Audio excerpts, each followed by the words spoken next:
যদি তোমার কওমের লোকগণ হেদায়েত কবুল না করে তবে আমি তাদেরকে সেইভাবে ধ্বংস করে দিব যেভাবে ইতিপূর্বে আদ ও সামুদ জাতিকে ধ্বংস করেছিলাম। অতঃপর হজরত ইউনুস আলাইহিসসালাম তার কওমের নিকট গিয়ে বললেন, হে আমার কওম, তোমরা স্বীকার করে নাও আল্লাহ রব্বুল আলামিন ব্যতীত আর কোনো উপাস্য নেই।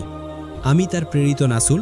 তোমরা দেবদেবীর পূজা পরিত্যাগ করে এক নিরাকার ও সর্বশক্তিমান আল্লাহ রব্বুল আলামিনের উপাস্য ও ইবাদত করো এবং আমার উপদেশ ও আদেশ অনুযায়ী কাজকর্ম করো।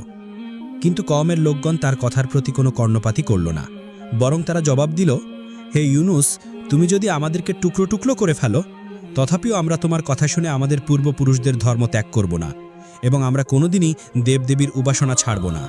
হজরত ইউনুস আলাইহিসসালাম বললেন, তোমরা যে কথা বলছো তা তোমাদের জন্য ভীষণ বিপদের কারণ হবে।